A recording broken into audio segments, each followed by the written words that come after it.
इस सबको जेल और यूएपीए और विनय दुबे को 1.5 करोड़ की गाड़ी। ये बात मुसलमान को समझ में नहीं आ रही है। बात क्या कि विनय दुबे जेल में क्यों नहीं, विनय दुबे पर यूएपीए क्यों नहीं, खुलेआम माँ बहन की गाली दे रहा अमित शाह को, जो देश के गृह मंत्री हैं उसको आप माँ बहन, मेरे पास वीडियो है, बाकायदा माँ बहन की गाली दे रहा। और मुसलमान कमेंट में शाबाश दुबे भाई, अबे मुसलमानों सावधान तो हो जाओ तुम।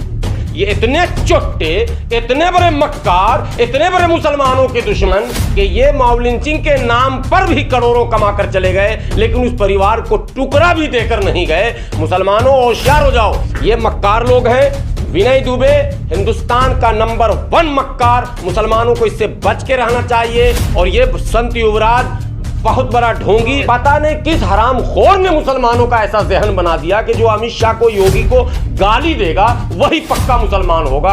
अरे भाई, इस्लाम में तो गाली सर मना है, गुनाह है, हम क्यों गाली दें? हमारे यहाँ तो दुश्मनों को भी गाली देने से रोका गया साहब। ठीक है, मोदी दुश्मन होंगे तुम्हारे, हमारे सबके होंगे, लेकिन देश के प्रधानमंत्री भी हैं, ये भी तो हमें समझना चाहिए। ठीक है, मोदी आपके बारे में गलत ही फैसला लेते होंगे, लेकिन देश के प्रधानमंत्री हैं। डेमोक्रेसी में एक सिस्टम है, लोकतंत्र में एक सिस्टम है, हमको उस सिस्टम में आने की कोशिश करनी चाहिए। गाली गलौज किसी मसले का हल नहीं है। गाली गलौज से नफरत बनेगा, घृणा बढ़ेगी, द्वेष बढ़ेगा, और हमें समाज भी और मजहब भी दोनों इन चीजों से रोकता है। इसलिए हम नफरत और फितना फैलाने वालों का जवाब जो दूसरे हमारे पास तरीके हैं उससे देंगे, गाली देकर नहीं देंगे। और जो कमबख्त मोदी और अमित शाह को गाली देकर भोले भाले मुसलमानों से चंदा लेता है, उसको भी सावधान होने की जरूरत है। तो ओवैसी साहब के साथ फोटो खिंचाने का उसका मकसद ही यही था कि हम मुसलमानों को फिर एक बार टोपी पहना देंगे। वो टोपी उसने पहनाई, फिर नुपुर शर्मा पर रोने का भी उसका यही कारण था कि टोपी पहना, लेकिन वो सब टोपी पहना के दौलत जमा करके उसने करोड़ों का चंदा उठा लिया। ये आज मैं बता दूं, ये बात दावे के साथ मैं कह सकता हूं। जब एक मुसलमान सऊदी से फोन करता है विनय दुबे को, मैं सऊदी से आ रहा हूं, माँ बाप से बाद में मिलूंगा, विनय भाई पहले आपसे मिलूंगा बाप, और आपके लिए मैंने तोहफे लाया। अबे हरामखोर, तू जहन्नम में जाएगा ऐसा मुसलमान जो माँ बाप से बाद में मिलेगा। और वो ऑडियो वायरल हुआ, इसलिए मैं कह रहा हूं, उस ऑडियो को विनय दुबे ने वायरल करवाया, ठीक है, कि मेरे चाहने वाले ऐसे ऐसे मुसलमान हैं। अबे जहन्नमी वो मुसलमान है जो माँ से बाद में मिले, जो बाप से बाद में मिले, जो भाई से बाद में मिले, जो बीवी बच्चों से बाद में मिले और ऐसे मक्कारों से पहले मिले, उसके जहन्नम की गारंटी है, गारंटी। इसलिए मुसलमानों आप भी होश में आओ, किसको देना चाहिए सपोर्ट, किसको देना चाहिए नोट, ये पहले नापो, तौलो, परखो, जांचो, तब करो काम। अभी विनय दुबे का भी एक वीडियो वायरल हो रहा है जिसमें एक मुसलमान को गालियां दे रहे हैं वीडियो में, जो बिहार का है, कह रहे हैं इसने बुरा किया है मेरे साथ या जिस तरीके से भी, और लोग उनके बारे में कमेंट कर रहे हैं कि आप इसे बुरा क्यों कह रहे हैं। तो कह रहे हैं जब मैं मोदी को गाली देता हूं तो आप बहुत पसंद करते हो, आप मुसलमान को दे रहे हो तो सुनने को तैयार नहीं हो। आप सुन लीजिए, विनय दुबे बिहार में एक घटना घटी मॉब लिंचिंग की, हाजीपुर में एक लड़की के साथ जो है बलात्कार और उसे जला दिया गया। अभी अचानक मेरे जहन से नाम निकल गया है, अभी बातों बातों में आ जाएगा। तो वहाँ ये पहुँचा दलबल के साथ, वो जो इसकी 1 करोड़ की गाड़ी है, 2 करोड़ की, उसके साथ पहुँचा। कई लड़के हमारे 1-2 जानने वाले भी, आपके भी वो जानने वाले हैं, वो लोग भी आगे पीछे करते रहे। और उस घर पर जाकर, हाजीपुर वैशाली में उस घर पर जाकर उसने लाइव किया, और लाइव करने के बाद ऑनलाइन चंदा इकट्ठा किया। और अब मैं बोल रहा हूं, अभी 2 तारीख को मैंने पटना में प्रेस कॉन्फ्रेंस किया, IMA हॉल गांधी मैदान में।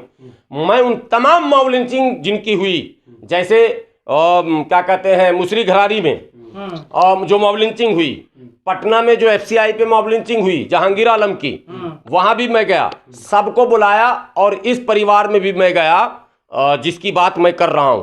पता ये चला कि 1 पैसे का आर्थिक सहयोग नहीं मिला, न मुजरिम पकड़े गए हैं, न मुकदमे में दम है, और मुकदमा की सूरत और नौइयत क्या है उस परिवार को इसकी खबर तक नहीं है। ये इतने चोट्टे, इतने बड़े मक्कार, इतने बड़े मुसलमानों के दुश्मन कि ये मॉब लिंचिंग के नाम पर भी करोड़ों कमाकर चले गए, लेकिन उस परिवार को टुकड़ा भी देकर नहीं गए। मुसलमानों होशियार हो जाओ, मैं बोलो तो मैं भी लाइव जाऊं, लेकिन मैं इस मक्कारी को पसंद नहीं करता, न मक्कारी के लिए टाइम भी नहीं मेरे पास, बिल्कुल टाइम नहीं, मैं टाइम दूंगा भी नहीं इस मक्कारी में।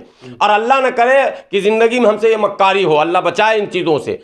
ये मक्कार लोग हैं। विनय दुबे हिंदुस्तान का नंबर 1 मक्कार, मुसलमानों को इससे बच के रहना चाहिए। और ये संत युवराज बहुत बड़ा ढोंगी। डॉक्टर कफील के बारे में भी विनय दुबे का वीडियो वायरल हुआ था, जिसमें वहां भी चंदा हुआ था। डॉक्टर कफील के परिवार के लोगों को बुरा कहा था कि लोगों ने जैसे मैं चाहता था वैसे नहीं किया, इसलिए जेल में है डॉक्टर कफील।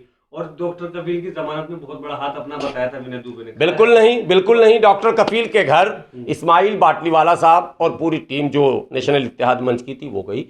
डॉक्टर कफील के मुकदमे को बाहर के किसी लोगों ने नहीं लड़ा, उसके परिवार के लोगों ने लड़ा। उसके परिवार के लोगों ने साफ तौर पर बाहरी हस्तक्षेप को मना कर दिया था। बाद के दिनों में पॉलिटिकल जो सपोर्ट होता है वो कांग्रेस ने दिया और डॉक्टर कफील ने उस सपोर्ट को एक्सेप्ट भी किया। जो जमानतें हुई है डॉक्टर कफील की, वो उसके फैमिली के लोगों की मेहनत और जो वकील प्रोसेस था, जो लीगल प्रोसेस था, एक चवन्नी उसमें कोई भी जो ये कथित तौर पर घूम रहे हैं कुकुर मुत्ते की तरह, ये बता तो रहा हूं, एक चवन्नी किसी ने नहीं दिया। हाँ, कुछ मुसलमानों ने बराहे रास्त यानी सीधा डायरेक्टली डॉक्टर कफील की बीवी या उनके भाई को थोड़ी बहुत इकोनॉमिकल मदद की। कुछ वकील ने अपना योगदान दिया, लेकिन उसकी फैमिली ने किसी से मदद ली ही नहीं। और डॉक्टर कफील की फैमिली वो मतलब हैंड टू माउथ वाली फैमिली नहीं है ना कि चावल दे दो, आटा दे दो, मैं कहाँ खाऊंगा। नहीं भाई, डॉक्टर कफील तो देने वालों में से है, वो लेने वाला थोड़ा ना था। वो तो परिस्थिति ऐसी बनी कि वो अंदर चला गया और फंस गया और यूएपीए लग गया। वरना डॉक्टर कफील की फैमिली वो फैमिली नहीं है जो दूसरे और मॉब लिंचिंग के शिकार फैमिली की बात जो मैं कर रहा हूं, वो तो हैंड टू माउथ वाली फैमिली। तो मुसलमान पीड़ित है, ये बात तो तय है। मौजूदा हाल में मुसलमान पीड़ित है और ऐसे में वो ऐसे लोगों पे भरोसा कर लेते हैं जो क्राउड फंडिंग करते हैं और वो अपना पैसा बनाते हैं और वहां से निकल जाते हैं। थोड़ा बहुत दे देते होंगे। भारत के तमाम उन मुसलमानों से और विदेश में बैठे उन मुसलमानों से मैं आपके चैनल के माध्यम से अपील करता हूं, आप अगर सवाब की नीयत से पैसे खर्च करते हैं, आप अगर ज़कात, सदका, फितरा, अतिया देते हैं, मकसद अगर आपका सवाब कमाना है, बगैर नापे तौले जांचे, चाहे वो पैसे सड़ जाएं, मैं कहता हूं चाहे ज़कात अदा ना हो, मगर बगैर नापे तौले जांचे परखे कौन लड़ रहा है, कौन कर रहा है, कौन गरीबों तक पहुंच रहा है, कौन उसकी आवाज उठा रहा है, कौन सड़क पर लड़ रहा है, कौन मुकदमा कोर्ट में लड़ रहा है, कौन उस फैमिली के तमाम जो और दीगर मसाइल हैं। एक मसला नहीं होता इस फैमिली में कि मॉब लिंचिंग हो गई, वो फैमिली खत्म हो गया। उसके बच्चे हैं, उसकी बेटी है, उसके बेटे हैं, उसकी बीवी है, वो पूरा आश्रित जो परिवार है, उसकी माँ है। आखिर इन सबों की किफालत कौन कर रहा है, कैसे हो रहा, ये भी एक बहुत बड़ा विषय है। अच्छा, सवाल ये उठता है कि बहुत ऐसे पत्रकार हैं और भी मशहूर पत्रकार है, पटना में भी कुछ यूट्यूबर हैं जो मुसलमान हितैषी बनते हैं, उनके नाम पर पैसा उगाही करते हैं और अपना हितैषी मानते हैं, अपना आका मान लेते हैं मुसलमान उनको। ऐसे लोगों को, ऐसे पत्रकार। अब ये तो दुर्भाग्य हम लोगों का है, हम लोग बदनसीबों में से हैं कि 17 साल हो गए चिल्लाते हुए, लेकिन जब कुछ सच बोलिए तो लोग कहेंगे ये तो मोदी भक्त मौलाना है। मुसलमानों को पता नहीं किस हरामखोर ने सिखा दिया कि मोदी को जो गाली देगा वही मुसलमान होगा। पता नहीं किस हरामखोर ने मुसलमानों का ऐसा जहन बना दिया कि जो अमित शाह को, योगी को गाली देगा वही पक्का मुसलमान होगा। अरे भाई, इस्लाम में तो गाली सर मना है, गुनाह है, हम क्यों गाली दें? हमारे यहाँ तो दुश्मनों को भी गाली देने से रोका गया साहब। ठीक है, मोदी दुश्मन होंगे तुम्हारे, हमारे सबके होंगे, लेकिन देश के प्रधानमंत्री भी हैं, ये भी तो हमें समझना चाहिए। ठीक है, मोदी आपके बारे में गलत ही फैसला लेते होंगे, लेकिन देश के प्रधानमंत्री हैं।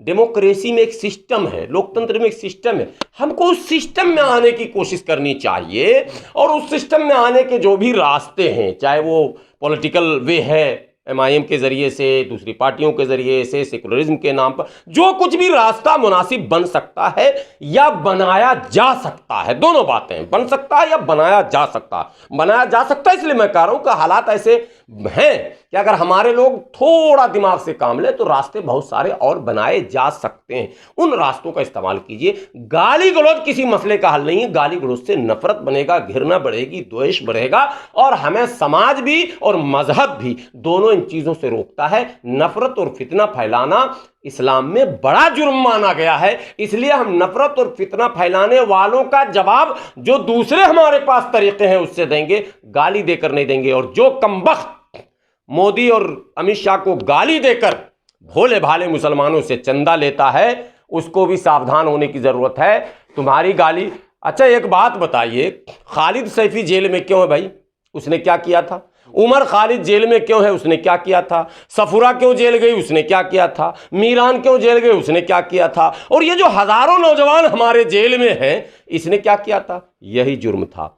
मोदी सरकार के खिलाफ नारेबाजी, मोदी सरकार के खिलाफ धरना प्रदर्शन, मोदी सरकार के उन पॉलिसियों के खिलाफ आवाज उठाना, इस सबको जेल और यूएपीए और विनय दुबे को 1.5 करोड़ की गाड़ी, ये बात मुसलमान को समझ में नहीं आ रही है। बात क्या कि विनय दुबे जेल में क्यों नहीं, विनय दुबे पर यूएपीए क्यों नहीं, रासुका क्यों नहीं, वो तमाम तरह के क्राइम क्यों नहीं, खुलेआम मां बहन की गाली दे रहा अमित शाह को, जो देश के गृह मंत्री हैं उसको आप मां बहन, मेरे पास वीडियो है बाज़ाब्ता, मां बहन की गाली दे रहा। और मुसलमान कमेंट में शाबाश दुबे भाई। अबे मुसलमानों सावधान तो हो जाओ, तुम शाबाश दुबे भाई कर रहे हो, तुम समझ नहीं रहे हो कि गाली दिलवा कर। ब्राह्मणों में एक खेल नया है, आरएसएस ने किया है, एक ब्राह्मण को एंटी हिंदू, एक ब्राह्मण को एंटी मुस्लिम बनाकर मार्केट में स्थापित करना, ताकि मुसलमानों का मुसलमान कोई नेता ना हो जाए, दलितों का कोई दलित नेता ना हो जाए, पिछड़ों का कोई पिछड़ा नेता ना हो जाए, ईसाइयों का कोई ईसाई नेता ना हो जाए। इसके लिए सारे समाज में एक एक ब्राह्मण को स्थापित करना है। तो यह स्थापित करने वाली आरएसएस की टीम है, और आरएसएस की चड्डी पहनकर जुबान पर ये करोड़ों अरबों की गाड़ी, जिसका बाप ऑटो चलाता था, झुग्गी में रहता था, दिल्ली में वो आया 2 बार, मुझे पता चला, कुछ लोगों ने कहा चलिए मिलने, मैंने किससे, वो है कौन भाई? लड़ता मैं हूं, धरना प्रदर्शन मैं करता हूं, अखबारों में मैं छपता हूं, जेल हमारे संगठन के लोग गए, अस्पताल में हमारे संगठन के लोग भर्ती हुए, और मैं उससे मिलने जाऊं? है कौन?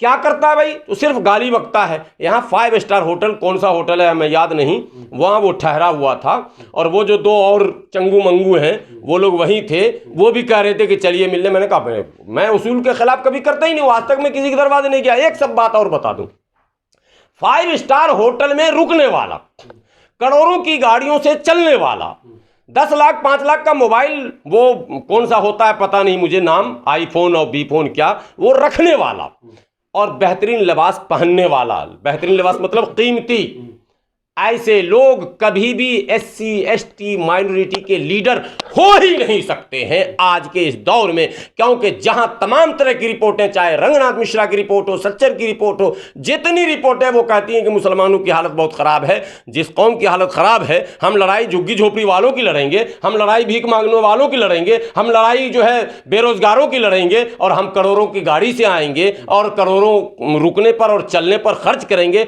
ये बिल्कुल ऐसी बात है जैसे लग रहा है कि एक मतलब पागल आदमी को भी आप बताएंगे तो वो भी हंसने लगेगा जोर जोर से।